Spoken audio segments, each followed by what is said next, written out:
Hi everyone. Today is day 5. I had my surgery on Wednesday. Today's Sunday. So I definitely had a setback today. I just wasn't feeling great this morning. And I'm still having a little trouble breathing because I have a lot of, discharge and stuff. But I was really dizzy today. So I don't know how much dizziness is normal, but I looked and it seems like there is some dizziness that you can get, especially if you have the turbinate reduction, which I did have. But they didn't really mention that in the post-op in the recovery room. But so they did tell me that you have to watch out for they can nick something, and I forgot to look up exactly what it's called. But they can nick something, and then it's not good. It basically leaks. It leaks fluid and sort of can affect your brain. I can't remember the name of it, but I will look it up and I will name that tomorrow.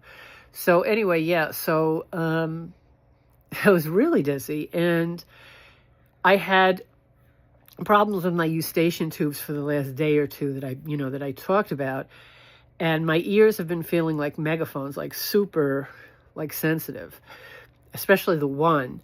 And I had not taken my naproxen, and we thought, well, I should just continue that even for an extra day because probably that's reducing the inflammation, and that is going to help my dizziness, which it did. So we're not too concerned about that anymore. I don't have it anymore. My ear's still a little funny, but they don't feel as bad as they did this morning with that. That dizziness, which is, it's almost like you've had too much to drink. That's how it feels. But other than that, I'm doing pretty good. Still having some discharge.